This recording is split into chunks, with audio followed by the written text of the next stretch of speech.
Hey, Dr. Drew here, and this is just a reminder that the discussions here are not a substitute for medical care or medical evaluation. This is purely for entertainment and education. We hope you learned something, but see your doctor, get proper medical care. Hey, this is Dr. Drew, and you are listening to This Life with Bob Forrest and Dr. Drew. Here we are.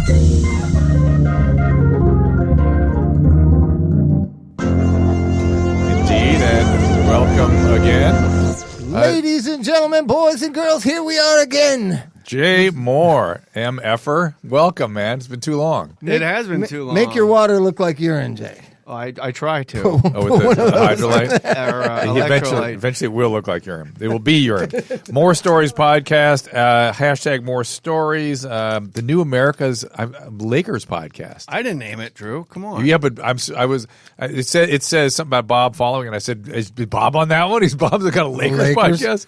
Did you see last night's triple-double, youngest triple-double in NBA history? Would he beat LeBron by like 5 days? Oh, was it only a few days? Well, yeah, I mean, but LeBron didn't go through that pesky college song and dance. I'm like, sure, take my SATs and everything, right, guys? That pesky college thing. 1 year of college. We were off the air with the Mike's Reading Up. We were talking. We seem to keep talking about the sexual harassment stuff. I don't know. I guess it's boring for people, but I don't think it's boring for people. Yeah. I think it probably fascinates people. Well, let's get into it. Maybe it's boring for you. And No, let's get into others. it. Maybe let's get into it. Because there's an argument to be made for sexual harassment. For it. Yeah. I mean, obviously it's unacceptable behavior, Right. but that's why we're all here because, Well, there's a difference between harassment and being sexually aggressive, right? the only reason we were born is because like our moms were goosed in the ass by like our dad. Oh, Mr. Mohr, you're a character. Stop it. And the rules have become so, of course, like harassing a woman. I'm a feminist. I like to think. Well, there's two things going on, though. Bob, I'm talking to you. I understand. You have to just, No, go ahead. being a jerk. Because you could be from Alabama and you could be spot on with what you're saying. No, you can't harass a woman, period. I mean, but I do a thing on stage about like, well, the harassment seminars, they get to the point of lunacy where they show you like a film of a guy eating a banana and he puts it down by his waist and he's like, hey, Wendy, what are you having for lunch? And then like some lady looks like Lisa Ann, the porn star, is usually the human resources lawyer. She's like, who can tell us what's inappropriate? I'm like, your outfit, maybe your outfit for starters. Wow. You shouldn't be the hottest woman I've ever seen in my life, and like summons me. But yeah, it's a problem, obviously. And Yeah. what frightens me is when you go, this is no good, and then the first response en masse is, well, what if he didn't do it? It's like, well, what if he did do it? Maybe we should rethink this whole thing of reprogram ourselves to like, what if he did it? I'm just fascinated by the duality of there's some people doing it and don't seem to suffer consequence, and then others, and there's no middle, right? The thing that happened with Louis C.K., who I love, who I've talked about several times on this podcast, I just love the guy. I think he's a genius. There is no room for forgiveness for him. There is no forgiveness in America anymore. There used to be resurrection and sort of forgiveness. Like they would chop someone's head off and then like them to kind of be reborn. We don't have that anymore. Even Michael Jackson had forgiveness. Well, yeah, I mean, but listen off the wall. It's genius. You kind of had to. If somebody's that good, you can forgive them.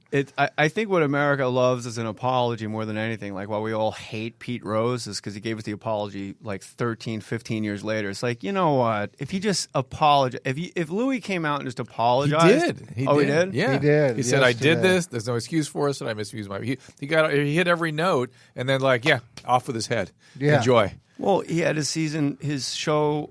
Or his movie, something got canceled of his. Everything. Play, I think. Everything. So, I mean, the forgiveness... Did Pam Adlon's thing get taken out too, the Better Things? No, he'll just be removed from it. I see. So, also, like, the title was unfortunate. It was a confluence of perfect awfulness. Like, if you're going to masturbate in front of, women, and the name of your show is, like, here's Daddy. Yeah, Daddy, I love you, or something. Yeah, I was like, oh, no. If the name of the show was like, I'm sick, it'd be like, you know what, let's just limp this across the line and see what happens. But he'll be forgiven. I mean... You think? Who hasn't been? Literally. In the annals of U.S. history, people that have like really done something like that, who hasn't been? Like, Fatty Arbuckle. Well, yeah, because he died. Oh, okay. Well, there you go. You know, I mean, there's like Roman Polanski tributes, and he's a pederast.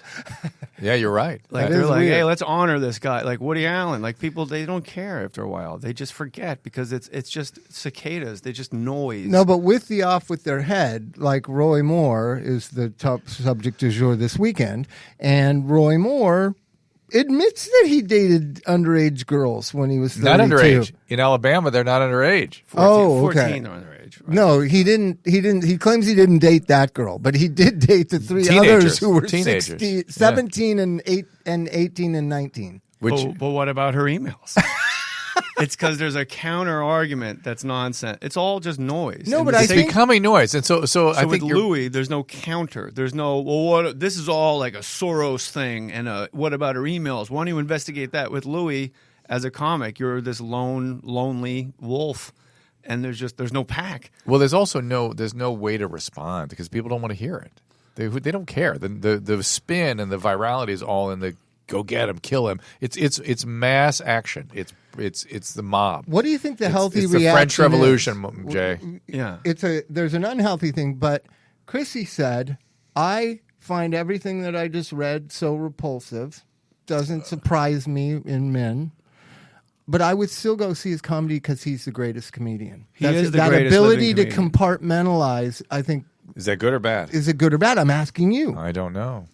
well, like if a football player does something terrible, right? The guy who punched the girl in the elevator still plays football. No, he's out. Ray Rice is out because it's on video, and if you hire Ray Rice, the video is going to follow him to your town. I You're thought gonna he have that played again. He No. didn't play again? No, and he donated all of his checks to women's shelters. He subsequently married Janae The girl who he Rice. punched? Yeah, they're married now, and they're very happy together. And people go like, well, he can't be a running back anymore. Look at his numbers. And my argument was, if you're to the point mentally where you punch your fiance in the face, you're probably not doing well at work either. You know what I mean? Like, no matter if you're an accountant, you didn't carry a 1 or the decimal point got sloppy. Like, your whole life is so out of order if you're going to actually blast a lady in the face with your fist. Like, everything's a miss. It is, but with What football, did you think when you saw that video, Drew? Did it shock you, or Yeah. did it? It did. It is did? shocking. Yeah. He clobbers her. And the fact And then that he there drags her wasn't across the hallway that there through. wasn't a cop and an ambulance there was stunning to me. It was just absolutely. But that's just because we saw the video. We know that that sort of thing goes on in America every night. Right. Joe Mixon's on the Bengals when he was at Oklahoma. He punched a girl in the face in a restaurant. That's on video. So you're a big football guy, I can tell. Yeah, I like football. Okay, a lot. so did you hear Bob Costas' comments yesterday about the concussions? So eventually, Bob Costas did this seminar. It's great about the concussion thing, right? He said eventually it's not a matter of what doctors say and kind of confusing the issue of concussions. The decisions about NFL football will be made by suburban moms because they won't allow their sons to play football. That's true. And that has to scare the NFL. Is this where you tell me soccer's the future again? No, because the heading in soccer, they're saying, gives you a brain My uncle injury. Bob was one of the coaches of the Cosmos, like 1978. You're I kidding. used to go When to the Pelé medal. was on there? Yeah, Beckenbauer. You met Pelé? Yeah, it was the first penises I saw.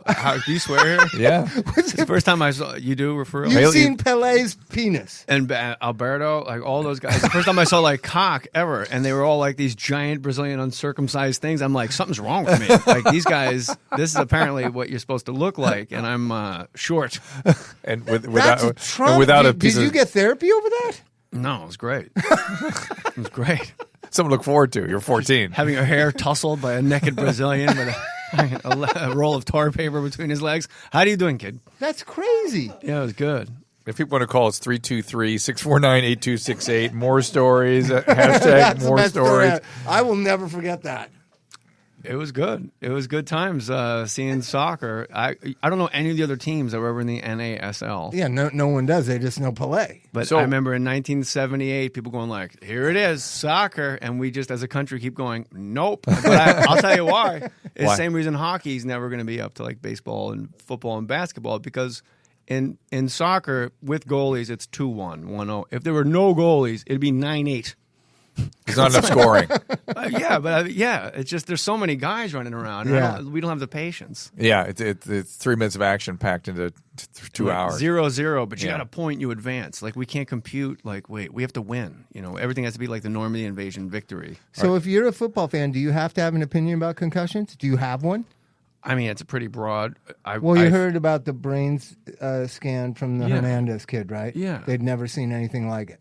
Yeah. And he ended up we'd seen stuff like it. It murdering was bad, though. They just turned the other cheek. It was you know, bad, yeah, it They was turned bad. away from it. Like Yeah. Junior Seau shot himself in the heart so his brain could be used to study How that. crazy is that, Drew? Well, what we don't know, one of the questions I'm Because Drew's asking. a big football guy. I'm just Yeah. trying to get the football. I'm not Well- a big football guy. No, it's a big problem. What Like, we don't know is what a brain looks like really that doesn't. Is there CTE in just other sports and just growing up male? It could be. Of course there are. Yeah, that's But what I would there's not think. people in I would other think so. sports killing themselves and developing all these brain injuries. No, I'm not saying symptoms. it is not worse in the NFL. It's bad. I'm It's just the saying worst. Yeah, we just don't know how bad relative to other things. I think it's probably second place to boxing because boxing they Yeah. don't try for it at all. And when you have the brain like when somebody dies in the ring, it's the fight before it where you had the brain trauma, Oh, really? and then you get hit again. Like was Benny Paret was killed by Boom Boom Mancini killed somebody, right? Didn't he? Daku Kim, but that guy, he left on his own accord. He died later. But I had a memory of him just being like carried out of the ring. And Ray Mancini was on the Mohr Stories podcast. He goes, "No, he left. He walked out? And what's amazing is he said, I go, how do you like study a fighter back then? There wasn't like this age of digital technology now. Like, how do you get film on a guy that fights in Korea? And he goes, I had like 3 fights that I watched, and somebody told me when he has a girlfriend, he's the greatest boxer ever. When he doesn't have a girlfriend, he's a bum. But Jay, Bob and I have been getting pessimistic. We've been sort of talking ourselves into misery. That's You why know, I'm and- here, buddy. And you seem optimistic right now. Yeah, if Yeah. you caught me yesterday or Friday, Yeah, well, it's right now. it would have been very different. Yeah. And we particularly are worried about how everyone is being pushed to extremes. No one's in the middle, or at least you don't hear from You everyone get who's hanging out in the crucified. middle. I drift towards the middle now as Yeah. I've gotten older. You get crucified by all my friends. On both because all sides. my friends are On either side, liberal. you can get- Well, I don't know a lot of them. Yeah, well, you'll find them. They'll find you. But it's shocking when your friends, your liberal friends you grew up with, crucify you for pausing and not making a judgment or having a centrist view. You know what I'm saying? Well, they don't sound like real reliable friends. No, there's my closest friends. They just live in that liberal bubble. I moved to Claremont. Maybe you didn't have all the info. Like in the Inland Empire? Yeah.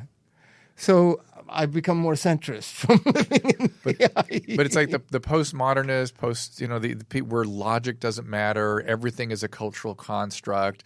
Our biology bears no influence on us. I mean, this is what's taking hold right now, and it's hard to listen to that. And people have gone into these extreme camps where everything is really just about power and nothing is about the human experience and flourishing and the things we should be worrying about. It's just renditions of power. Being right. It's also about being right. That's right. They'd rather be somebody, Scott Adams, that Like guy. atheists. Like atheists. Like just they're right. Scott Adams You're is an saying idiot, that the I'm most right, yeah. important thing that the Trump resistors are feeling is that whatever he does, they want him to fail so they can be right. They don't care what happens to the country. They just need to be right. The Trump supporters? The Trump resistors. Right. They need to see him fail so they can be right. Well, they see it often. Period. Yeah. But no matter what happens to the country or the rest of us, not important. Being right is all that matters. And it's like, It's children. That's what we Bob become. said a really important word, and that's pause. You said the word pause. Yeah, stop and think for a second. And it's like you're probably banging your head against the wall. And I've said on like my podcast, like we all just need to pause because the earth is tilted towards inevitable inclusion. We've seen that like since the end of slavery to like Jackie Robinson to gay and lesbian rights to, anti-Semitism. So we're moving in an inclusive direction, unless we have no choice. Well, there's a counter. It funnels that way. There's a In force of Poland the other day, there was a counter. and there's a movement. religious fundamentalist coming in that could sweep through and set up a caliphate that doesn't think that. And well, that's fine because time will prove that fundamentalist wrong. Well, Time see, has that I proven- have faith in. I have faith. Well, it has already. You have data to prove your faith. Let the Charlotte people, the Tiki torture, speak.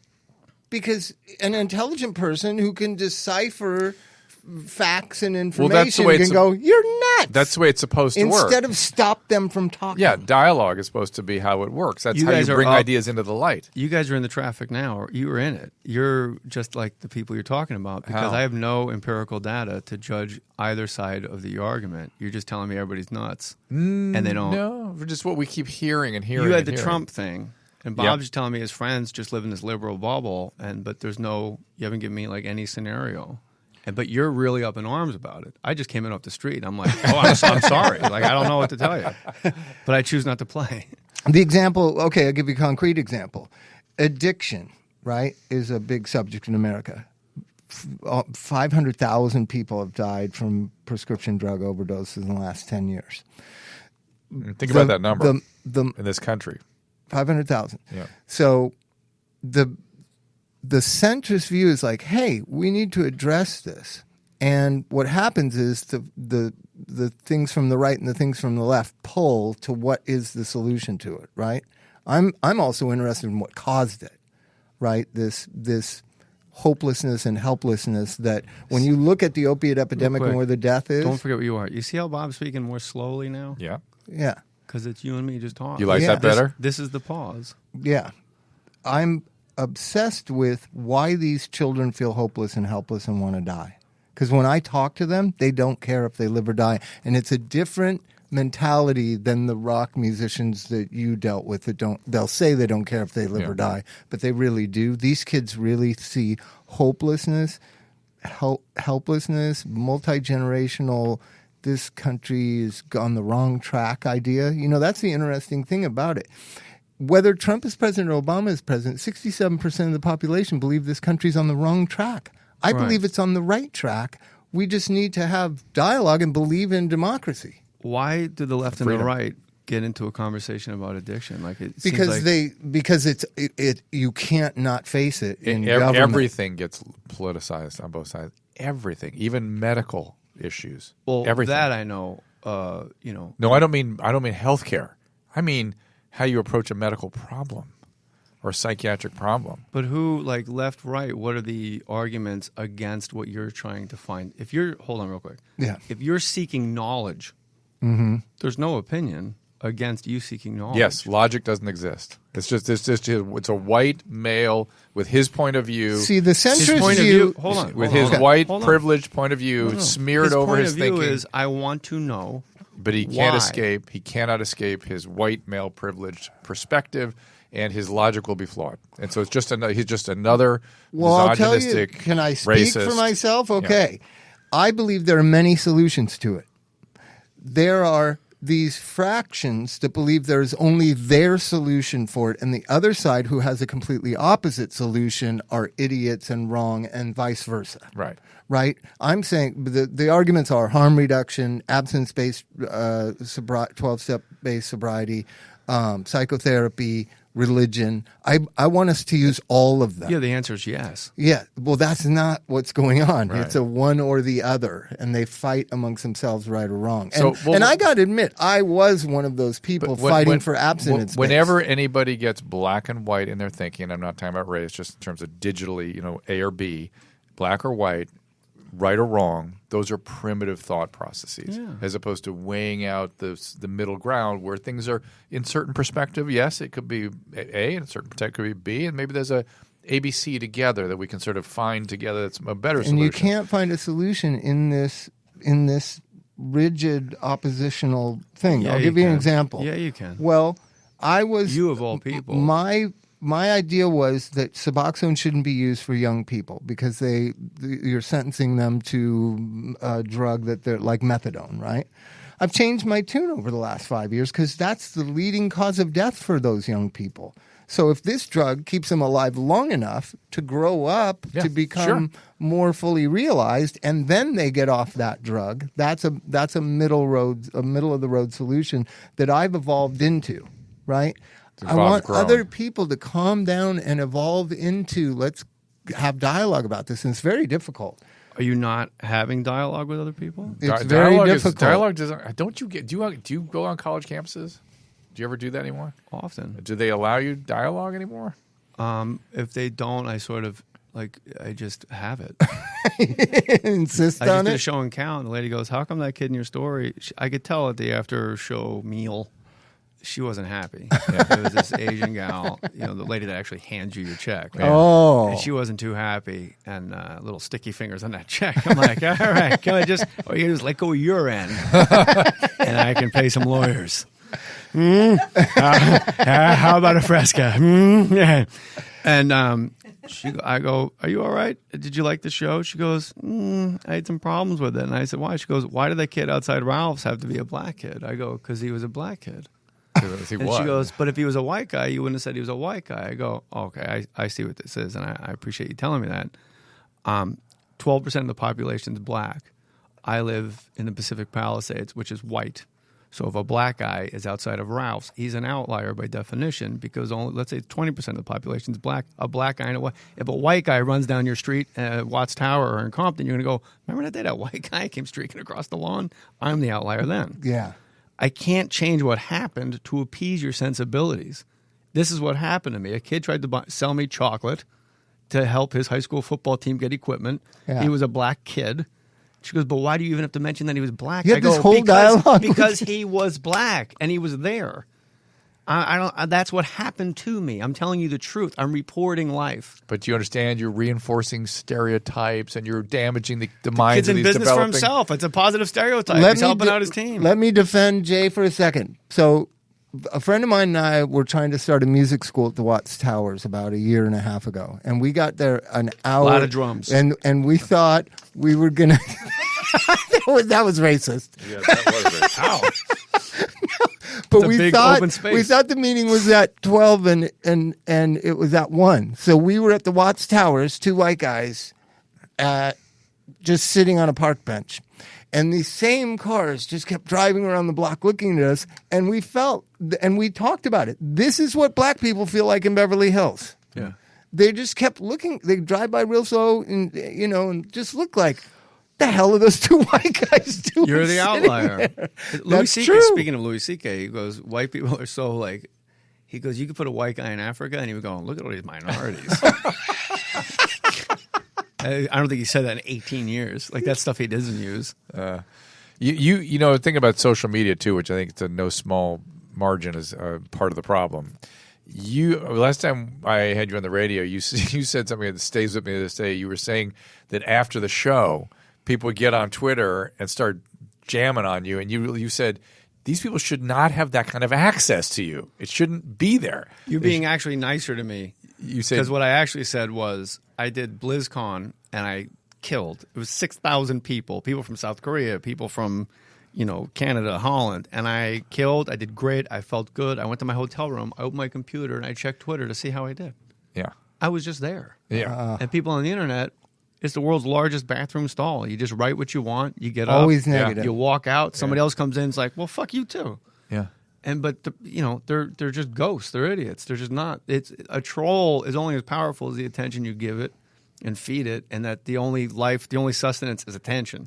But I was just on stage. That is a fundamental disconnect. It's like when you're at a basketball game, you look up at the scoreboard at the monitor, and you realize you've been staring at TV, and the court's in front of you. Or people on concerts looking at the concert through their phones as they record it. Yeah. It's just a habit you can break. So they took after you, and you felt what? I felt like indignant. Like, how dare you? I was there. It's good. Like, what makes you so great? And this and that. And like, well, he was obviously inebriated. I'm like, I'm in a program. Wait a minute. Like, and it was inappropriate. That girl's probably a minor. I'm like, I didn't touch anybody. I'm like, and then it wasn't until years later that I realized what a fucking moron I was. They are always going to be there. That's the noise that you're arguing with about, pill addiction and stuff. Yeah. You're an expert. You're an expert. You have lived it. You've processed it. You've met every walks of life. But there's other experts out there. Listen, when I had a maybe 19-year-old girl in a group when I was just doing your, basically a synopsis of your brain lecture about the amygdala. Yeah. She just raised her hand and goes, "I disagree." A 19-year-old girl. I go, "Who the fuck cares what you think?" St. And Francis she of was- Assisi. Maybe. and then you got to go call her parents. And blah, blah, Oh blah. my God! Maybe you. This is weird, but maybe you can listen more. Yeah, I'm trying. like St. Francis of Assisi, let me understand rather than be understood. Maybe, it doesn't mean you're going to gain anything from it, but you'll get a lot more of your stuff out if you hear them all out. I'm trying. But it really bothers you. It's deafening because kids are dying and there's still no central idea. Are you going to D.C.? Maybe. Right? Maybe. So government policy is what dictates what the insurance companies allow and what goes on. So it all has to come from government and trickle down the mountain, right? And nobody in government in a year has had any way of addressing what's the next step. What are we going to do? I don't think you believe that to be true. Well, it is true because they dictate insurance care. That's super, super, super macro. What you do, what I've seen you do firsthand, is micro one-on-one. Yes. You make people see how they can be well. You do. That Bob. I can do. That is being devalued dramatically. You can't devalue that, Drew. I can't, but the insurance companies and the came from the women's group in Palisade. Like, there's no government entity that can make me not feel well. No, we're talking about treatment over getting well. Yeah. That's the difference. We're trying to for Bob to work his magic. His reimbursement $0. For a doctor, a physician, to open his prescription pad for 250 Suboxone patients, wildly reimbursed. And by the way, the government mandating that doctors each take 250 opiate addicts and put them on a Suboxone. Say what you will about Suboxone. 250 opiate addicts. Okay. I couldn't manage 25, and I know what I'm doing. So that means you have people who don't know what they're doing, calling themselves experts, putting hundreds of people for one physician on these things, highly reimbursed because of the way the bureaucratic structure is. And something really meaningful is just cast down. Well, it's not cast out when you're in jail. That's how I really, when somebody's in jail, they're more willing to participate in what I do. But here's what I want to get at. But we're talking about the general masses. I want to get at that the other part that's been, as long as we're going like we're whining away here. No. The other thing that's been happening, I want to take a call in just a second as part of this, is that 12-step has been under attack for the last 5 years. Under attack. Assault. We'll talk about it. Let's take the call. Big pharma. A lot of people. Let's take the call. This is Jamie from Seattle. Jamie. Hey guys, first time caller. What's happening? Thank you for taking my call. You bet. I love the stuff you say, Dr. Drew, Bob, about 12-step. It's interesting to hear your perspective from what I kind of look at and deem as an outside perspective, not guys within the rooms I'm talking to, but just hearing this outside perspective. And Dr. Drew, Bob, I'd love for you to address this question, which is, I'm in recovery, do the 12 steps. I'm in those rooms. I'm 1 foot in, 1 foot out. Because of God. Right? I realize, and I call it the inconvenient truth, but, and I'm just being open and honest. Wait, you saw the inconvenient truth. Better. That's one of the things. You haven't seen that video, Jay? I think he's referencing. Hold on. Go ahead. You guys are hysterics. Well, I just want to say I feel better when I go to 4 to 5 meetings a week than I do when I don't. And Dr. Drew, you've talked about this. It's the invisible thing. It's the thing that you can't touch. It's intangible. There's something that happens there. And I was wondering if you could speak to that sub-question. If you don't have time to answer it, that's great. Bob, how do you work with sponsees in terms of talking to them about a spiritual connection, God, when they're not into that? They're having a tough time with that. They're trying to think their way through that. They're trying to. Can I field this, Bob? Go. You Jamie, what's up, buddy? It's Jay Mohr. Hey, I'm good, buddy. I am so sick and tired of going to meetings and people that believe in God having to couch their belief in God or a higher power as they at mid-share, and I know it's not for everybody, but when I get on my knees and I pray to my higher power, and I'm not saying that's for, it's like, if the only person that had Viking in the Inland Empire was Christ of Nazareth, the rabbi, you would be the biggest believer in Jesus Christ of Nazareth, the rabbi, the Che Guevara of his time that caused problems for the czars, that kicked over money tables and said, there's a better way here. And look, if you go into a program like AA or NA, I can tell you right now, anybody that comes in I got a big hang up with the God thing, 7 out of 12 steps, whatever is mentioned, well, then you're not going to get well because it's so crafted as we understood him. It's past tense, for crying out loud. I've been to meetings where guys It was their tractor because they were farmers in Calgary. I was in an English-speaking meeting in France, and some guy goes, the room itself is the higher power. Us in this room is a higher power than before Bob and Drew and myself, and we all sat down. It's impossible to try to explain to a newcomer God because it's right there. And if they want to get sober, they don't care about that word, that concept at all. You get to the point, Drew and I talked about this, it might have been 20 years ago, of disgust. I'm so disgusted with myself. God, it is. Because I fucking sicken myself with my addiction. I'm going the God route as I understood him. And you can't explain. I think your question is, how do you explain it to like an atheist or somebody, maybe an agnostic? Is that basically your question, Jamie? Or somebody who's just struggling with the concept. Well, they're not struggling with the concept. They're struggling with getting well. Because if you really want to get well, you won't care what the language is because it is a 100% success rate if you do 100% of what is asked of you in the program. I took a welcome chip March 14th, and I didn't drink. I was sober but not well for 19 years. I never did the steps. I never wrote them down. And that's Go ahead. Yeah, that's the key. That's the thing I'm trying to work on and am really interested in. The not drinking thing is great, but the getting well, the getting flourishing, as Dr. Drew calls it. 19 years. Being in a really good place and so forth. I can give you some tips that I use. So obviously what in the modern context, we label people narcissists and they're against having a higher power and all this kind of stuff. There isn't a chapter in the book called To the Believers. There is a chapter in the book written in 1938 called We Agnostics, right? And so the idea was alcoholics have always had resistance to accepting powerlessness and transformation, right? So it's not that that modern addicts, like you were saying, caller, are so new or different. I just have people read We Agnostics. I share my experience about it. I have them talk to people that have similar experiences, and put it in a modern context. What was America like the Bill Wilson grew up in, right? So, I grew up Catholic. I don't know. Where did you grow up? Presbyterian. So confession and the fourth step, it's the same thing. It's a part of who I understand, making things right, getting it out in the open. So does therapy. Says get it right, get it out in the open. There's more similarity than there is this black-white, that's not for me type thing. And I had to evolve into that too. Jamie, you said you feel better if you go to like 4 meetings a week, right? Yeah, he wants to know why. Yeah, and I wanted you guys to speak to that in terms of what Dr. Drew's talked about this before. And it's not just one alcoholic talking to another. There's this, for lack of a better term, this invisible force, or something's going on there. Dr. Drew has eloquently spoken to that. Well, I usually speak. Jamie, I usually speak about what goes on between and amongst people. I just, for some reason, Adam Smith's invisible hand came to mind the way you talked about it, Jamie, and I'm perfectly happy with that metaphor.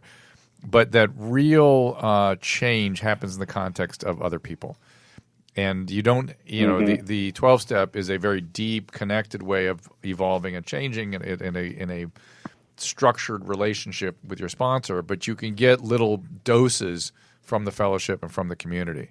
Because there's a kind of a communion of like genetics and like pain and like understanding that is very reinforcing. You felt understood. You felt. I mean, feeling felt, feeling understood is like one of the most important things. Talking about harassment again? No, not being. That's being felt. Jamie, do you play fantasy football? No, but I'm a football fan. Do you golf? What do you do with other guys? Like, what do you do like when there's like 6 people around you? Connection. Yeah, I mean, physically, whatever. I work out a lot. Skiing. Mountain biking. You feel good after it. Trail running. You shared like Drew was saying, like you shared that experience. Like if you play fantasy football, you have a fantasy football draft. You get like 12 bozos in somebody's living room with a big dry erase board. You drive home like my team sucks, but that was fun. Yeah, and just because you shared, the unspoken thing in that room is a connection, a shared thing. Yeah. Here's something that happened. I will say that I do think because of rehab, the sponsor role is so overemphasized. It's everybody. there used to be this guy, Joe Riley, at Monday nights. I just loved seeing him.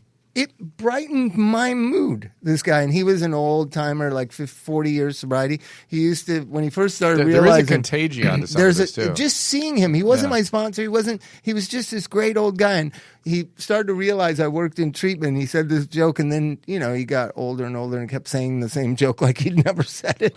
Yeah. But he said, I hear you work in those places. And I was like, yeah, I guess rehab. And he's like, yeah. You know what us AAs say about those places? And I was like, no, Joe, what do they say? And he said, those places are for where you go when you're thinking about getting sober. And AA is where you come when you decided you want to. Was that Joe at Los Encinas? No, this is other Joe at Father Terry's meeting. Yeah. And it just just made me feel good when I would walk in that room and I would see that old dude. 12-step is that's when it comes to the abstinence, magicalness of when it comes to abstinence as the goal, and I would say flourishing is the side effect. 12-step does better, or in every study, better or as well as any professional interventions ever found. And it's free. And if you're really a bad addict and need somebody to sit on you and watch you, there's no way you can't afford that, but people in the program will do that. Well, in NA, that's when you need that. If you're a CEO, the 12 steps are. If you're not a drunk, the 12 steps are great for you. Like a fearless moral inventory of yourself. Like that's what's wrong with that? Who's not? The nature of my my wrongdoings and stuff, and a higher consciousness. Like that's just good for you. That's what therapy is. You're trying. That's what I see very much parallels between all of these good things. Both religion, at the same time, and they're therapy, AA. Therapy is somebody who's really skilled at getting close to you and connecting and following your feelings. But ultimately, the things you're ashamed of need to come up in that relationship. Yes, that's the process. What you're ashamed of, guilty about, it's got to be like there. So 19 years with no steps. None, nothing. What'd that feel like about year 15? Fine. It did? Yeah, just I didn't know. Because you hear that it gurgles up just more and more. You could just push it back down. I never had an urge to drink. No, I don't think you do. I just got sick. Angry or depressed? Angry. Both. I collected resentments my whole life, like stickers on a cartoon suitcase. That's not good. And now that I'm like excavating, it's like you just discover more character defects and you get pretty blue. And then when I'm 47 years old, I'm in an apartment for free that somebody's being nice enough to let me use. The money, like, it's gone. It's gone. Yeah. I'm paying lawyers out of my son's college education. I got fired from 2 jobs because they thought I was high. And they're like, is he okay? Is he on something? Like the Boys and Girls Club, a corporate gig. Like, that's like my thing. Like, that's like the Jerry Maguire going into the living room. Like, you give me a corporate gig, I'm your guy. I did the Betty Ford Clinic Saturday. Like, that's my thing. Yeah. I do corporates the best. And they're like, is he on something? I'm like, all right, apparently I'm behaving in a way where I go, that was great. And they want to know if I'm on something. So it was just anger and sadness and anger. Like my marriage went south and just I never worked the steps. I never had any infrastructure for what happens when the wheels fall off. Yeah. When life as you know it isn't life as you know it. When the towers come down, you're standing there at ground zero, like there's an infrastructure in place to deal with something so horrific. But when you are no longer married and you have a child in the mix that's regressing and you see that in front of your eyes and that sadness, there's nothing. Depression's brand new to me. It's like 1.5 years old. It's Friday. I saw somebody downtown at Kaiser. Visiting hours, by the way, 7:30 to 8:30. Like they're not screwing around. No, yeah. The hospital I'm talking about? And if I didn't have a show last night, I would have asked them for a bed. I was gone. I was so low. And then today I went to that meeting and I saw Mindy, who used to work up the cliffside. I don't know if you know Mindy. And she's just talked to me out on the sidewalk. I saw a buddy of mine who just gotten really well. And I was like, I went to go get breakfast with him in Malibu. And my assistant Corey goes, are you on your way to Drew's? I'm like, yep. U-turn, PCH. Like, of course. What do you think? But it wasn't alcoholic behavior. Yeah. Were you headed to Duke's? No, that's where I fish. They watch me haul calico sea bass from a paddleboard at Duke's. Do they? Oh, I'm Poseidon outside of Duke's, bro. Calico bass? You shoot with a spear? What do you do with calico bass? No, I fish like a human being, Drew. With a pole? Yeah. Okay, all right.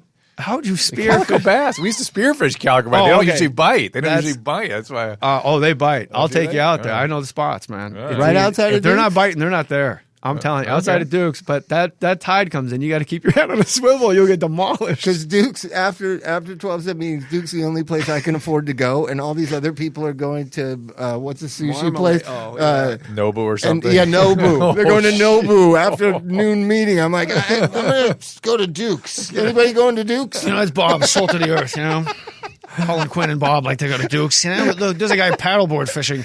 I like that every time I reel in a calico sea bass, like 3 pounds, somebody's eating, and I know I'm completely disgusting them. Like, That's flapping around. That's how it really comes out. Yeah, I put it like a sack on the paddleboard. It's flopping around, and they're just putting it into their mouth. You have to hit it. No, mackerel and barracuda. Are you close to Colin? Yeah. I mean, I haven't talked to him in a while, but if we saw each other, we'd get big hugs. Is Artie okay? I worry about him. I worry about Andy. Andy, everybody should worry about. Yeah. Andy, phone home. He does. I mean, that's the thing with Andy. That's why he's so fascinating. He does phone home. Actually, I love you, buddy. A friend of mine got sober from that. So we had a band called Thelonious Monster, and then somebody asked us to do a reunion show. We hadn't played in like 6 years, and we couldn't find one of the members. So we put in the LA Weekly phone home. And he saw it, and he realized like none of us knew where he was or what he was doing. It made him so sad. He went to Hazelden and got sober, and's been sober. Was sober for years. That's and years. crazy. One of the best band names of all time, by the way.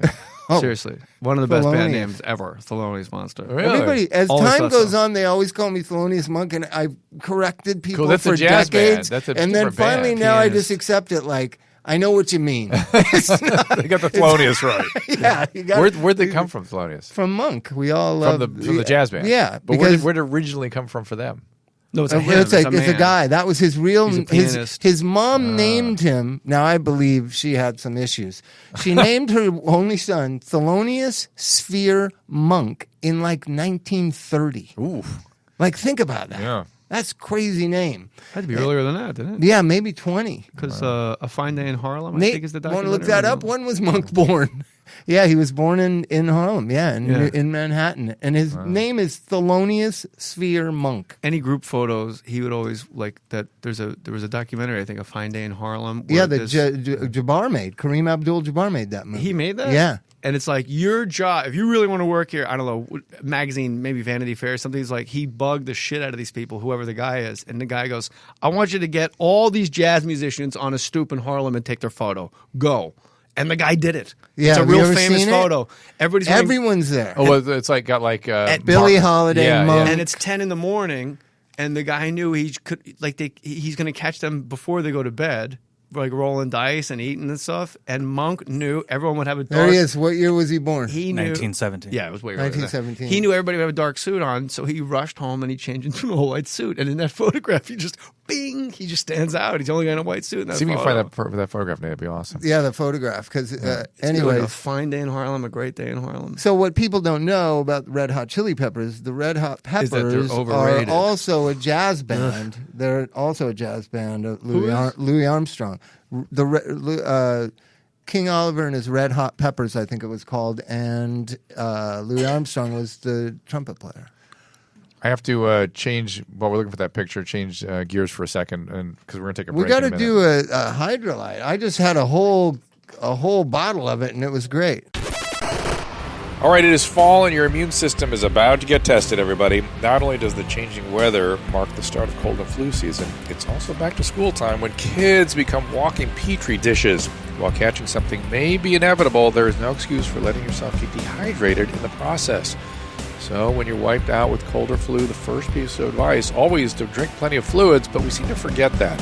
Now, once you've started feeling dehydrated, it's already too late for water or sports drinks. Rapid rehydration requires the proper balance of sodium, glucose, and water, and nothing gives this like Hydrolite. Hydrolite's formulation is based on established, proven science, and it is the simply best rehydration product I've found in this country. Hydrolite comes in great flavors, orange, berry, lemonade, and it's available in a pre-mixed drink, a powder, or what I prefer, those effervescence tablets. You just drop in a glass of water or a bottle of water, off you go. It's like your own portable IV, but you can do it enterally. Compared to sports drinks, Hydrolite delivers up to 4 times the electrolytes with 75% less sugar. Hydrolite solutions are appropriate for all ages, and each bottle or package includes easy-to-use, easy-to-follow instructions. You can find Hydrolite at Rite Aid or online at Amazon.com. And for a limited time, our listeners can save 30% on Hydrolate. Just click the banner on our site, drdrew.com, 30% off. Great deal. Do it. It is really good, by the way. Hydrolite. Great. I just drank a whole I know. gallon. If Colin I can hope be it- so brave, I might even call it effervescent. All right? It is an effervescent tablet. We I'm like the only it. guy I know who can pull off, a Huck Finn hat. Walking around with, go.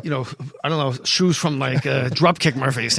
Yeah, this was New York City, 1980. Oh my God! Look at that picture. Look at That's that photo. Isn't that It was a amazing? great day in it was Esquire magazine. A great day in Harlem, and Monk's got the white suit on, and all the In the neighborhood front. kids pile. Well, it's radio, and we're pointing to a photo. We're pointing to We'll put it up on the website. We'll put it Yeah, up. put that up. Listen, I'm doing a special with Elizabeth Smart. know Are who you she is? really? Yeah. Yeah, she was abducted when she was 14 and Yeah, held as a by sex the weird slave. religious If thou guy. sayest was Yes, the sentence that sprung her. that's right. She was denying who she was for an hour after she was rescued. She was so brainwashed, and finally she goes, "Thus sayest thou," or something. If thou sayest, meaning that's who I. If you say that's who I am, that's who I am, and that's That's a hip cop, by the way, to pick on. Her. Yeah. And because she was so convinced the cops would send her back to this maniac and that he would kill her and then kill her family. So she was just completely. Anyway, I just remind everybody that is going to be Monday, November 13th. Premiered last night. I'm sorry, today, Monday, 13th of November. 2-part doc aired last night. The second part tonight at 9, 7:30 and 9. And then I do a follow-up interview with she and her dad that was really quite moving for me. You can check it out at aetv.com. Where does she live now? Hold on a second. Susan wants to say Wait, something. he got that Claremont. wrong. It actually airs. Okay, I so saw her around. it actually airs tonight, That's what I said. and 7:30 and to 9. the first part, and then tomorrow night, Monday the 13th, the second part. But if you missed the first part tonight, you can watch. Nobody it tomorrow watches as well. TV. Just go on No, there. they're going to watch. Netflix. I'm putting This this is into a my good notes. one. I'm telling you, it's a great doc. It is Oh, it's great. amazing. I made them watch it. It was so amazing. And then when I felt privileged to talk to her after really hearing what she went through, and it was very moving. AETV.com. Yes. aetv.com. And then next Monday on the 20th, Drew has a special where he. Oh, they're doing it a interviews week the later? family. Yeah, so you can catch up That's with weird. this. You can put it on your DVR. No, and get they it. told me it was going to follow the second episode immediately. No, it's the 20th, according to what I have been writing. But Maybe they turned that into a but 2 hour thing. well, they want to make sure everybody sees it this week, and That's an odd call for a talent booker. Which one?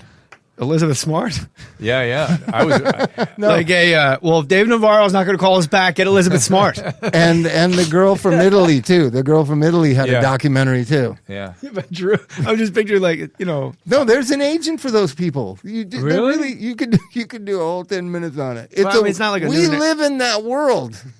You know that one guy that managed all of our clients. Oh, yeah. There are people. It's a that- weird other. Yeah. It's not a comedy show business, but it is another world with its own agents in its own world. how do you make money as an agent of abduction? Like you don't pay her for the interview. No, but She it's made it- not they just made it- abduction. It's the girl from Italy. Right. I can't remember her name right now. I can see her as clearly as day. Anyway, I swear to God, there are. They're book agents in that space. If we Yeah. can call it a space. but It's a space. It's all space. anyway, buddy. she is married now with 2 kids and married a Scottish guy. She went on her mission to Paris. I mean, she did the mission and everything. She was Mormon that mission? Yeah, she was that sort of able to sort of manage her life. It was amazing. Just amazing what she. Oh my God, you talking about? It sounds like a Hillenbrand novel, like just the overcoming of Yes, no matter what. Yes, and the trauma and triumph. dissociation and the sort of the how her body reacted to all these things and what she did afterwards is remarkable. Is she? Remarkable. Did Oh, she listen to have this. children? Did she 2 have kids. children with the? Yeah, No, she not had- with him. Not with him. No. That was the other one. That was the one that was held for a couple of years. Amanda Knox is the one. No, Amanda Knox is the one from Italy. Amanda Knox is the one from Italy. Dude, But we could start an agency in that space. I need the money. I'm going to find like a kid actor. Some like precocious Shirley Temple, Mason Reese. I don't know, gang. I don't know. My son watches these shows. I can tell when my son's been watching like Nickelodeon because I'll go like, "Do you want to take the kayak out?" Yeah. I'm like, ugh. Who talks like that? He goes, "I do." Can we go out in the kayak? I'm like, what is that? Somebody's been watching That's Disney. Drake and Josh. Yeah.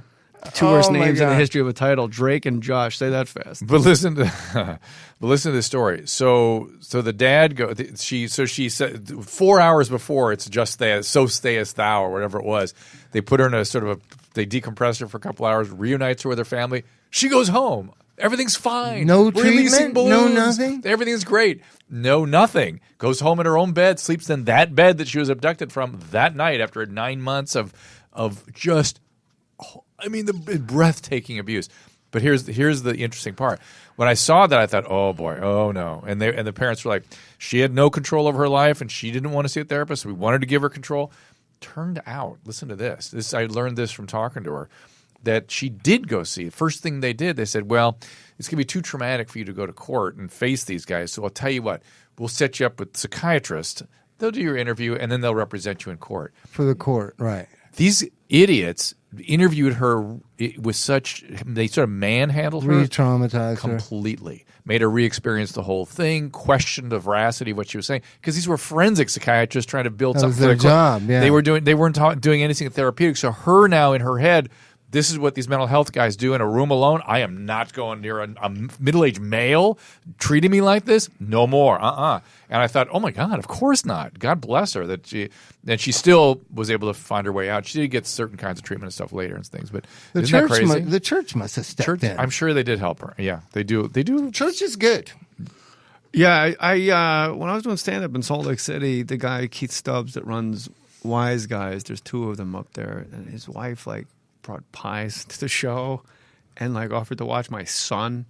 And I'm like, that lady's the I go, you know what? I've been clacking away at Mormons without knowledge. You can have all your secret undergarments you want. You're really nice and beautiful and good people. You don't want anything from me. They're not going to convert me. It's true. I'm in for the weekend. You know what I mean? It's not so when you come back, you're to come, right? No. You got to see the South Parks on this. They're so good. Oh, yeah. So the Joseph good. Smith stuff. I'm not going to tell anybody. I have a printing press except him.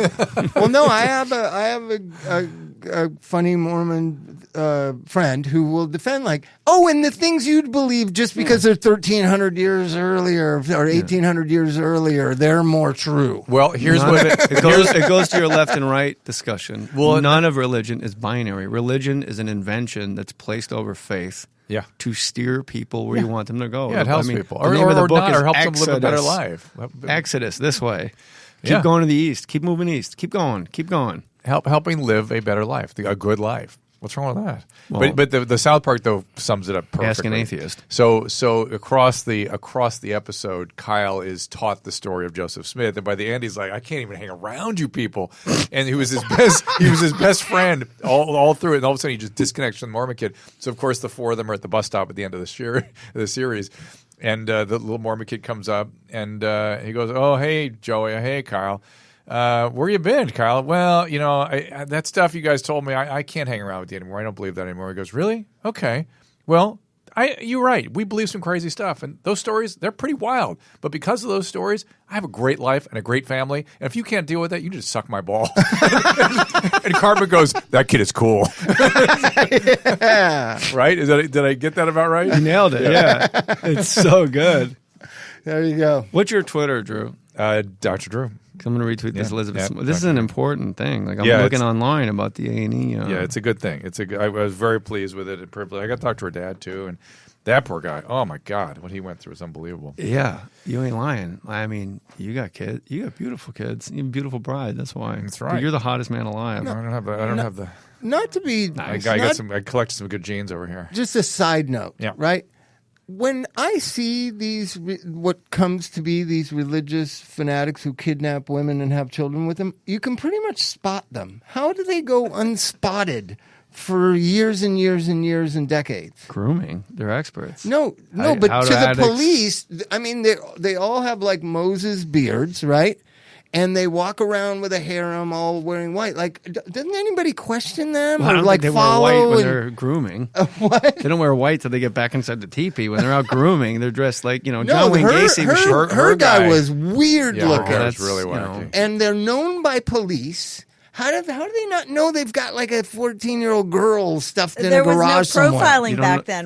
Nobody profiled. Nobody. But you also don't know where he goes when she's gone. You just see him around. And there's a bunch of those guys moving in Utah. There's a guy, you go to this, Lakers games, Yeah. right? There's a guy that sits with a bullhorn on the corner right in front of the Kareem Abdul-Jabbar statue every night. So that's every Kareem, night, actually. With a Kareem, right. That is him. No, That's no. the But there's a statue. guy with a bullhorn that just screams out at you as you're trying to go to a basketball game about the end is coming and Jesus and all this stuff.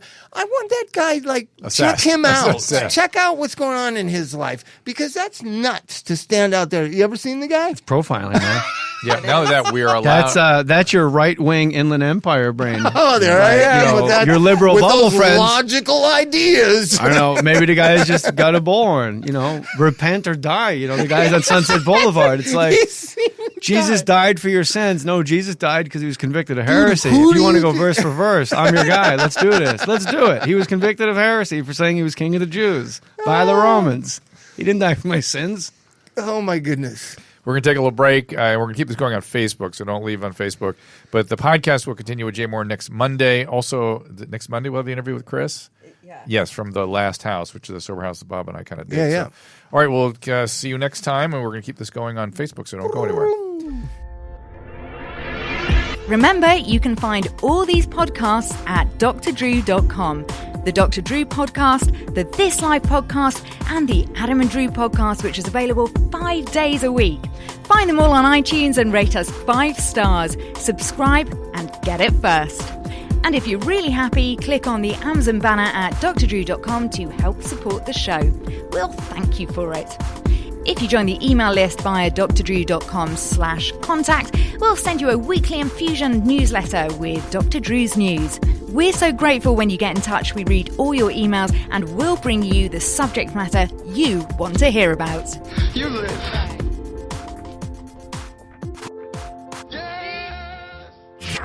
Now, there are a lot of factors that lead to recovery and particularly success in recovery, but programs that challenge patients, that don't gratify them, that often is the most effective. And that's what we like about Last House Sober Living in Los Angeles. Last House, structured program based on accountability and your actions, living a certain kind of life. Not like those luxury treatment centers that kind of feed the narcissism, entitlement, and selfishness. Last House works to combat the learned helplessness some of these millennials have. Also, device dependency. A lot of places shrink from that one. And the codependent family system that needs a lot of help. The community challenges addicts with disciplinary systems that teaches them consequences for their choices and actions. The program isn't easy. In fact, it's quite difficult. It's supposed to be difficult. It's hard work to recover. Their theory is, much like diamonds, recovered addicts are forged under pressure. If you or a loved one is looking for a program that aligns with so many of the characteristics we believe lead to a successful recovery, please have a look at Last House. Learn more, visit thelasthouse.net. Again, that is thelasthouse.net. Visit them today.